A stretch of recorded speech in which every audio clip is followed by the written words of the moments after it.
Bismillahirrahmanirrahim. Assalamualaikum warahmatullahi wabarakatuh.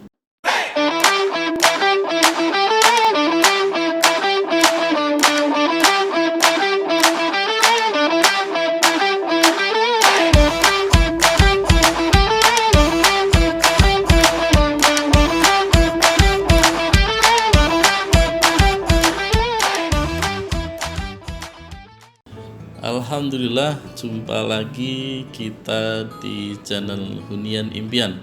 Ya, mudah-mudahan Bapak Ibu sekalian, para pemirsa dalam keadaan sehat walafiat dan tentu dalam keadaan semangat ya.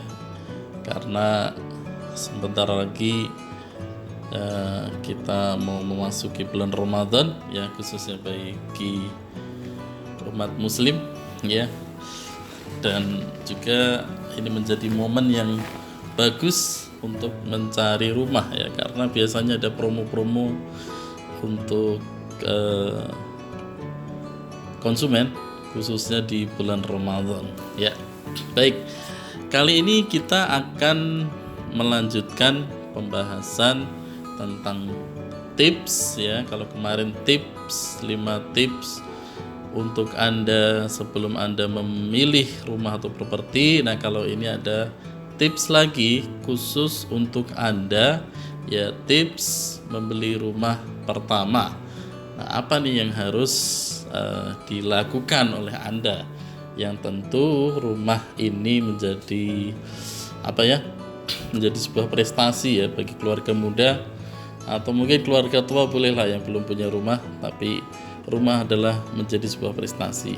Tapi tentu kita juga harus tahu langkah-langkahnya ya, tips untuk memiliki rumah pertama ya. Yang pertama adalah Anda tentu harus menentukan budget ya, berapa kira-kira harga rumah yang akan Anda beli ya. Dan itu tentu akan berbeda-beda tiap orang ya. Mungkin ada yang 200 juta kah, atau 150 ya, atau mungkin di bawah 200 atau di bawah 100 juta. Itu sangat tergantung ke masing-masing kita ya. Maksudnya apa? Pertama, pasti ini akan terkait dengan gaji atau penghasilan. Setiap orang kan akan berbeda. Yang kedua, mungkin kita juga akan berbeda-beda. Mungkin ada yang mempunyai simpanan uang yang lebih. Contoh misalnya kemarin dapat, warisan tentunya ya, mungkin sekian ratus juta. Mungkin akan berbeda budgetnya ketika memang Anda yang belum punya simpanan uang ya, Itu yang dimaksud dengan budget ya. Jadi pertama budget dulu berapa rumah yang kira-kira akan kita sasar atau kita beli ya. Jadi ini dan pasti, mohon maaf sekali lagi, setiap orang akan berbeda-beda ya. Kalau kasusnya saya tinggal di Jakarta misalnya ya, mungkin sekarang mungkin ada yang ngontrak di Jakarta ya, atau mungkin di daerah mana ya, di daerah ya, contohnya Jakarta lah. Jakarta mungkin pengen tetap nyari rumah di Jakarta kah, atau pengen nyari rumah di sekitar Jakarta kah, Depok, Bekasi, Tangerang dan sebagainya. Nah, itu tergantung budget. Pertama budget ditentukan dulu ya. Yang kedua kemudian adalah tentukan cara bayarnya. Nah, cara bayarnya, karena ini juga akan berpengaruh tentang nanti kita setelah ini akan nyari info di mana rumah yang kita cari itu berada. Mau KPR kah, atau mau cash atau cash bertahap, karena setiap orang sekali lagi akan berbeda-beda latar belakang keuangannya ya. Kalau ada yang sudah dapat warisan atau ternyata usaha dan usaha sangat maju cash flow-nya jelas per bulan, maka tentu akan berbeda dengan teman-teman yang kerja sebagai karyawan yang mungkin secara finansial per bulan aman untuk dijadikan cara pembayaran secara KPR, atau mungkin ada yang cash ya karena usahanya telah maju dan duitnya sudah siap ya, maka itu sebagai opsi yang bagus juga, cash ya tanpa KPR. Jadi pertama tentukan budget, yang kedua tentukan cara bayar kita dalam memiliki rumah yang kita impikan itu. Terus yang ketiga adalah cari info sebanyak-banyaknya ya, cari info sebanyak-banyaknya ya. Contoh misalnya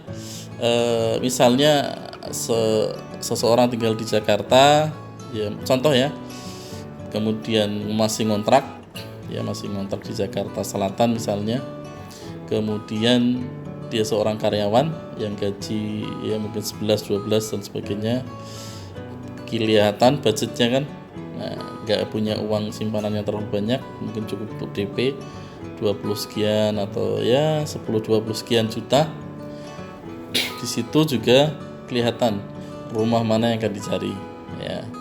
Kalau di Jakarta kemungkinan akan berat kan ya, akan berat ya, karena tahu sendiri di Jakarta untuk harga tanahnya sudah cukup tinggi. Mungkin cari info sebanyak-banyak di internet ya, di Google cari rumah misalnya, kalau tadi bisa jadi 300 jutaan ya, ketik 300 jutaan dekat Jakarta Selatan ya, pasti akan muncul di daerah-daerah atau di lokasi-lokasi yang sangat dekat dengan Jakarta Selatan, misalnya bisa Depok atau bisa ke Bekasi atau bisa ke Bogor ya, karena misalnya bekerja ke Jakarta maka nanti bisa transportasinya naik dengan menggunakan kereta api gitu kan, seperti itu. Jadi cari info sebanyak-banyaknya lewat internet atau lewat para broker ya, biasanya kan kita juga akan ketemu juga kan broker yang nawarin rumah, ada info nih rumah sekian harganya gitu kan ya. Cari sebanyak-banyaknya info, maka kita akan mempunyai khasanah ya, akan mempunyai pengetahuan, oh di daerah sini nih sekian, di daerah sini sekian, oh dekat stasiun ini sekian, seperti itu. Nah kita akan mempunyai gambaran. Ini kalau memang benar-benar teman-teman sama sekali nggak tahu info ya. Tapi kalau misalnya wajarnya sih ya, kalau misalnya tinggal di Jakarta ya, mungkin kalau daerah pinggirannya di dekatnya Depok atau Bogor tentu sudah tahu pasarannya. Tapi lebih dalam lagi bisa dicari di internet ya. Marketplace properti kan juga banyak ya, bisa di OLX properti, bisa di rumah.com ya, bisa di apalagi banyak lah, rumah123.com dan sebagainya, bisa dicari di sana harganya dan sekian ya. Artinya apa?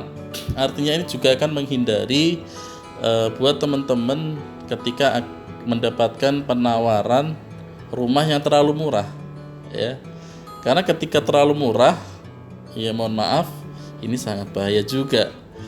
Murah itu bisa berkah bisa juga musibah ya. Belum lama juga dapat cerita dari temen ya, satu kantor dulu ya, mohon maaf beliau dulu jadi kurir di kantor itu, kemudian beli rumah ya, mudah-mudahan mendengarkan video saya ini ya. Ternyata beliau beli rumah, mohon maaf harga nggak sampai 100 juta ya, tapi juga akhirnya apa, duit masuk sudah hampir full, tapi rumah belum dibangun-bangun dan developernya juga kabur-kaburan, nggak ketahuan, dan banyak juga yang tertipu itu. Artinya ketika kita mempunyai khasanah, mempunyai keilmuan, mempunyai informasi yang cukup detail, maka kita nggak akan mudah tertipu ya, dengan penawaran-penawaran yang sangat murah ya. Ini bukan berarti bukan berarti tidak membolehkan Anda untuk membeli rumah murah, tapi ketika kita mempunyai range harga di daerah sini sekian, maka penawaran yang sangat murah itu perlu kita cross check kembali, gitu maksudnya ya. Baik, jadi cari info sebanyak-banyaknya. Nah, kalau sudah cari info, disurvei ya. Kayak kemudian misalnya lokasinya, oh saya lokasi yang saya inginkan di sini ya, misalnya oh di Depok ya, ada PIC-nya. Nanti janjian survei ya, ketika Anda mungkin bekerja Sabtu Minggu libur ya, disempatkan Sabtu Minggu libur dengan istri atau anak survei ke lokasi. Nah, dan mencari rumah ini benar seperti mencari jodoh. Jadi Anda harus sabar, lokasi demi lokasi, jangan terburu-buru, jangan tergesa-gesa, jangan tergiur murah, jangan tergiur janji-janji, sehingga Anda akan aman dari modus-modus. Ya, saya tidak menakut-nakuti tapi banyak yang sudah kejadian membeli rumah ternyata tidak kunjung selesai, tidak diselesaikan oleh penjualnya atau developernya. Ini survei. Bisa jadi Anda butuh waktu sebulan, 2 bulan, bahkan hampir sampai 1 tahun ya, baru menemukan jodohnya. Ya nggak masalah, ya nggak ada masalah. Yang terpenting Anda terus berjuang untuk mendapatkan rumah ya, tapi ditarget juga, biar ada bayangan nih kapan akan mendapatkan rumah. Baik, yang terakhir setelah disurvei, pasti kan ketika Anda mensurvei beberapa lokasi ya, dari 10 kita survei, pasti Anda akan ada kecenderungan nih ya, dari 10 itu mungkin bisa 4, bisa 3. Wah, ini nih lokasi C. Anda survei dari 1 sampai 10, bisa jadi lokasi kedua, bisa jadi lokasi, oh ini dari 10 ini ada 4 nih yang lebih cenderung untuk kita pilih ya, tentunya berdasarkan tadi budget, cara pembayaran ya, dan kemudian juga lokasi yang tentu Anda pilih ya. Itu kembali ke 5 tips ya sebelum Anda memilih rumah. Lokasi yang Anda pilih ini sudah sesuai dengan harapan atau belum? Tempat kerja Anda, fasilitas sekolah, fasilitas akses mobilitas, transportasi dan sebagainya. Baru dari 10 itu Anda pilih mana, terus dikerucutkan, dibanding-bandingkan ya, disesuaikan dengan kemampuan DP Anda, disesuaikan dengan cara pembayarannya ya, disesuaikan juga dengan